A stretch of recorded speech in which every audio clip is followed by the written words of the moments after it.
Hello, Bite. Welcome back for more of our Civilization Start Over. In last episode, we saw more expansion within the three blocks, the UN, the FO, and the CA. Then we saw a new ideology start a form called isolationists. And this ideology is actually going to be spreading in this episode, with some of Tibet's neighbors becoming isolationists, mainly because they don't want to have to be involved in this global, Cold War. So, the country that will be turn isolationist is Uzbekistan, mainly because they really don't support the Cold War and the right to the north of them is a huge communist nation. Right to the west of them is another huge communist nation. So they want to become isolationists in hopes that other countries will leave them alone.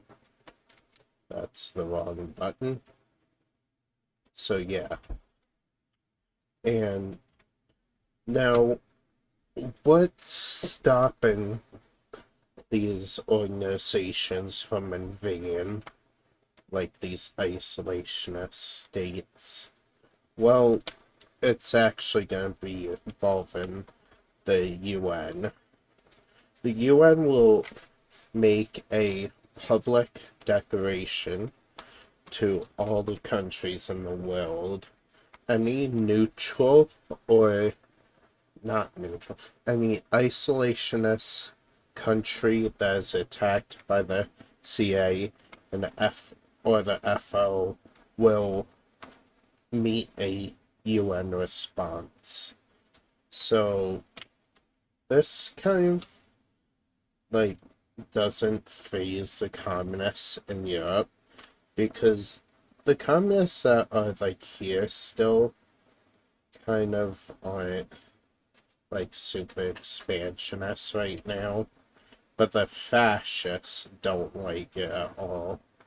And keep in mind, the fascists kind of getting a little bit surrounded in some of the areas. They're surrounded by communists in Africa.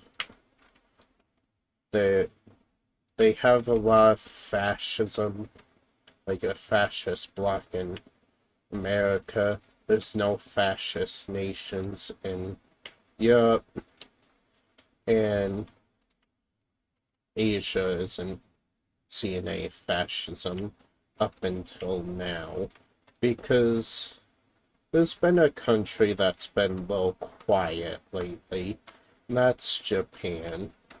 Now, what was Japan's big plan here? Well, they kind of want to expand on their country, become bigger, and they want mainland Asian lands.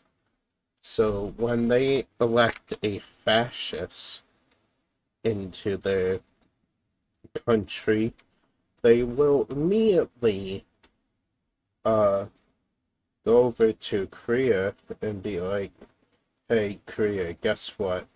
And they'll make a land and then quickly capture Korea's capital. And they'll make a landing up here as well, and here. And Korea wasn't really expecting this, because they kind of thought Japan was cool with them. And yeah.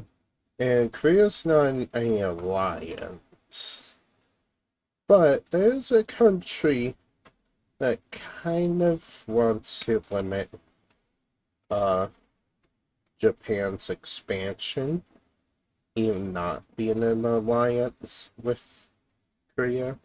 So, uh, South China will begin involved to limit Japan's reach. Now, how would they do that? Oh, okay. Yeah, South China invades into Korea as well to try take like a lot of the land before Japan can get it. And Japan will meet up with them. And yeah, Korea, after losing its last major city, will actually surrender to South China. And we'll look at this peace treaty real quick.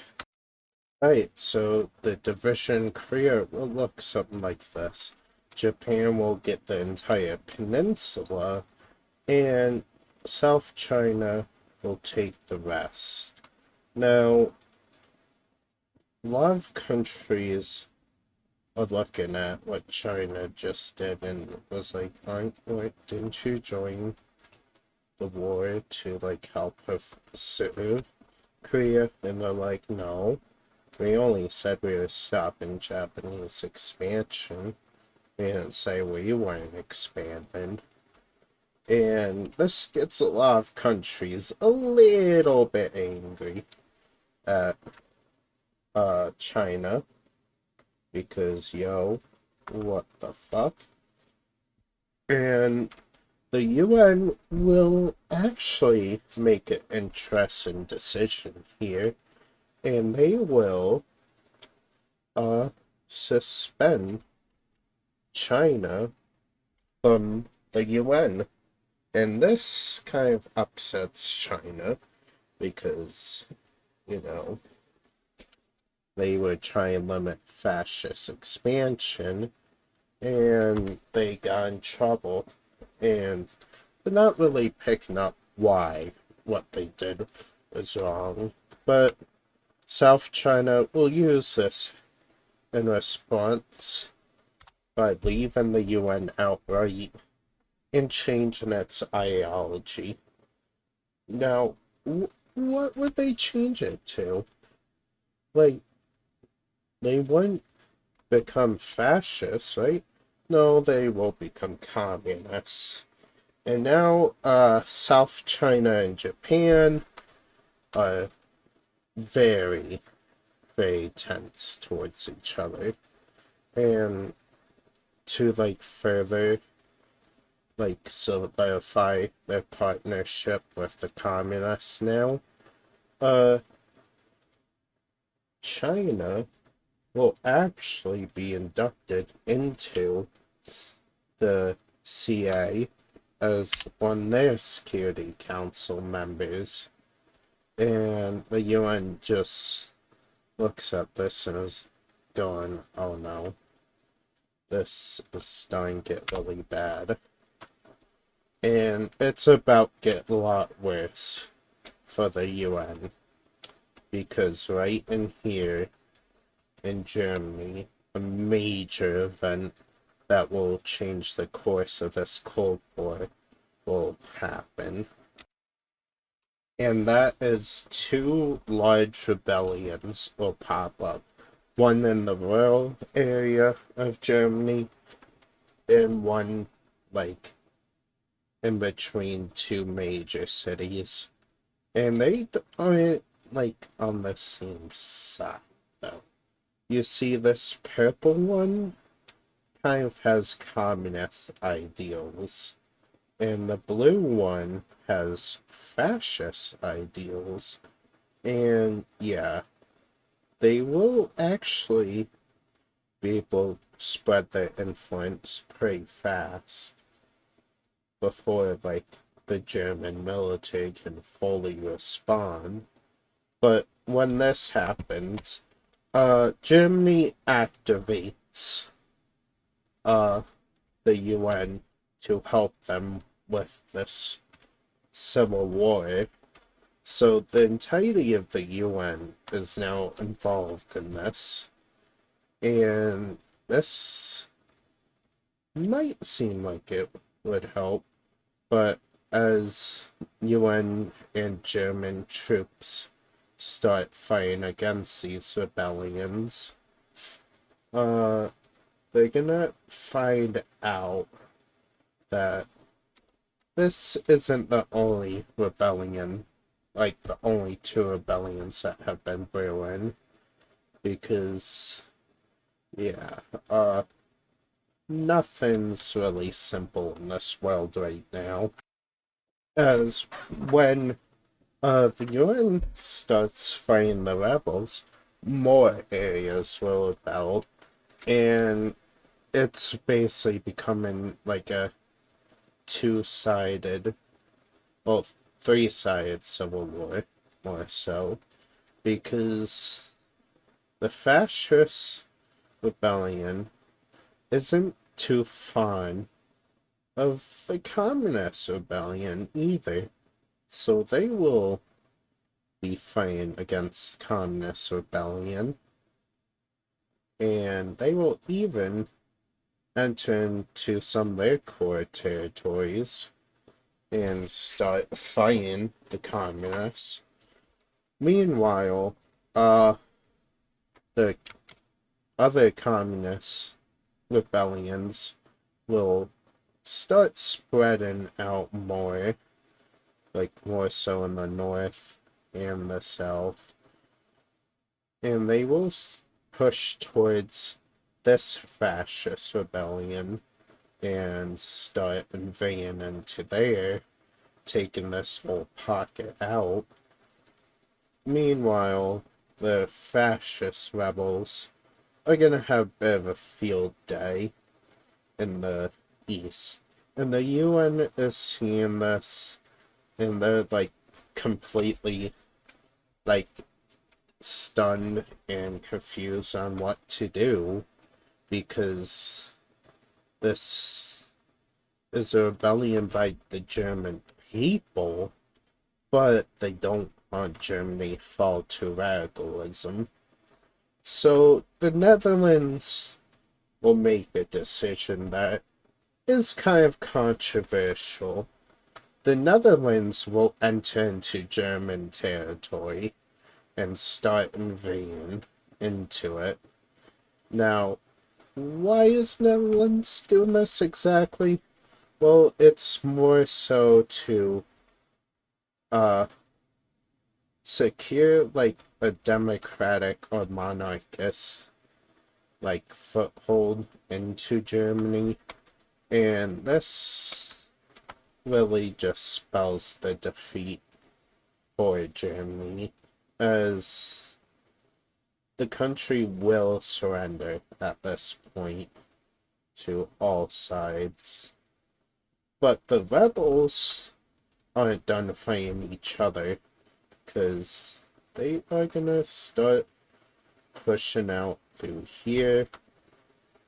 And we also have the Netherlands like entering into this communist foothold, and they will meet halfway with this fascist foothold before the fascists are able to start pushing back against Netherlands, which is completely shocking to the world, because Netherlands is like one of the top powers in the world. But not everywhere is a success for the fascists, as the communists will start like trying to push them out of the southern area, and they'll be relatively successful. But the fascists will try to take back this like pocket, which they are able to do. And at this point, everybody's now looking at the Netherlands invasion. They're like, what if we split Germany in half between us two? A fascist Germany and a communist Germany, and work together to fight the Netherlands. And the two rebellions will agree to that, because that does sound swell to them. So the communists will push uh towards south and up north, while the fascists will break through the front line and take this land. And yeah, at this point Netherlands is like, alright, we're done being involved. We don't want these rebellions happen to us. So yeah, so with this giant like civil war, Germany's about to change forever, and the UN's about to change forever. Alright, so this peace tree of this civil war will look like this. This blue German fascist country will pop up over here.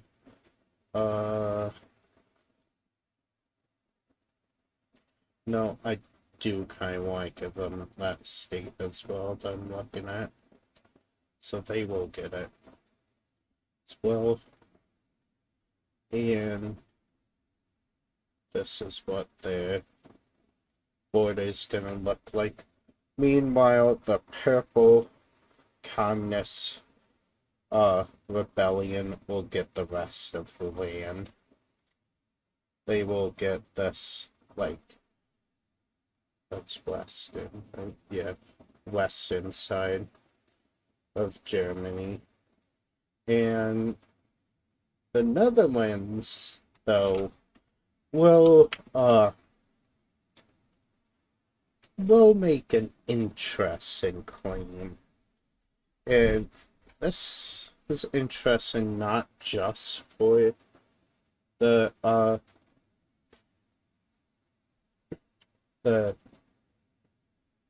like communists and fascists. It's interesting for the whole world because the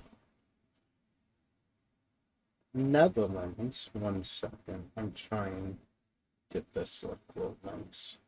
The Netherlands will actually be claiming all of this land, and it's kind of like a border dispute between the communists and the Netherlands.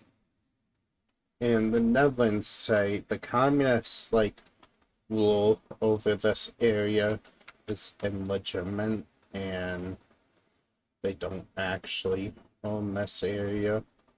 And the communists are like, yeah, you're just trying to cope, aren't you? And they're like, no. Maybe. Shut up. And yeah, the communists kind of know what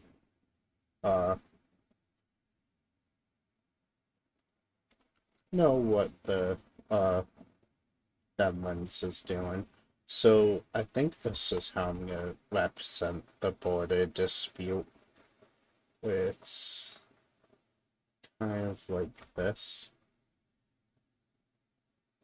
Yeah, the Netherlands claim a huge portion of like the communist territory, but to really piss off the Netherlands, the communist Germany will put the capital in this claimed land.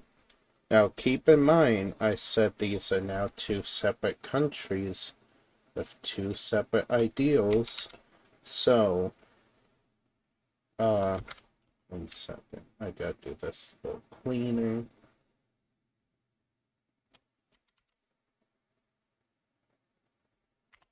So we have, oh, we don't want that.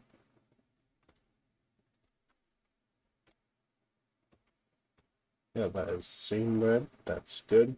So this is what the ideology layer looks like for Europe now. And of course, both of them will be added to their global, like, international system. Yeah, that's words. Good job, me. Now, it's starting to get pretty tense around the world, especially in Africa, where, something interesting's gonna happen. Uh, so, right down here, in the, Central African Union, it's kind of being occupied by three sides: the communists, the fascists, and the democracies. But this this nation kind of doesn't want to align with any of those, and they kind of want to become isolationists. And the democracies, the fascists, and the communists will not allow this. They deny all these isolationist movements. So, what do you think's gonna happen? Like, people want something, they're not getting it, and the occupiers are ruling them with an iron fist. Okay, yep, we see a big, like, isolationist movement sprout up down here, but not just down here, but also around here and in the city.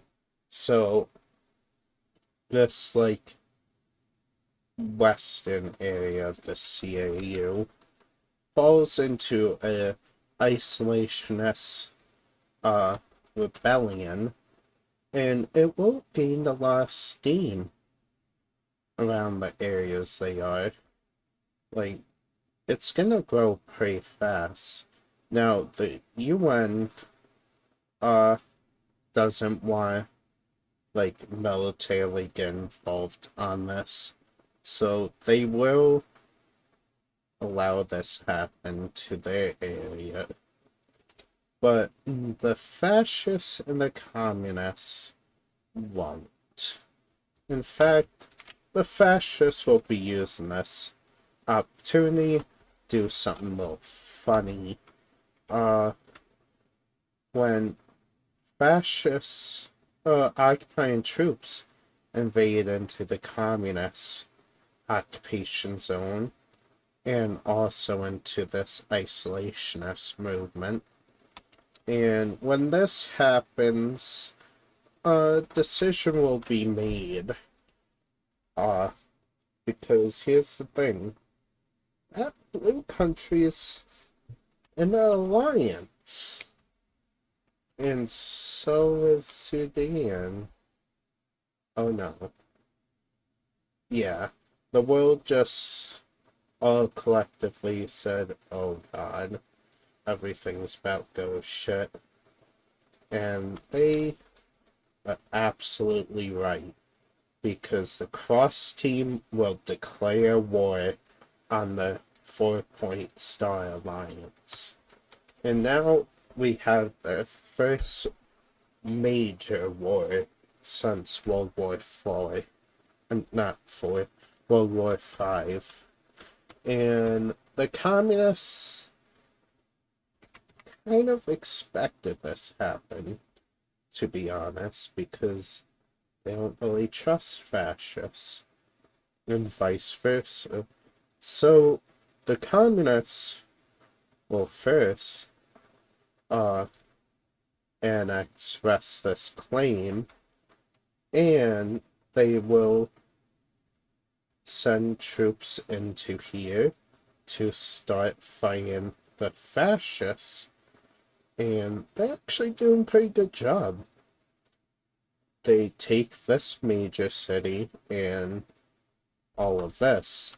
They leave the isolationists alone, and that's kind of a good thing for them to do, considering that isolationists have just won the rest of the country from Algeria. Well, Algeria more so, like, released them because they saw what was going on. Like, yeah, the world's about to go shit. So we're gonna try stay non-involved at all. So, yeah. So this area's about to get really bloody, though, because communists are gonna first focus on taking this occupying land and take this capital, well, previous capital of the CAU, and the communists will actually get restless claim. And to simplify it, I'm gonna just do this. Oh, no, not that part.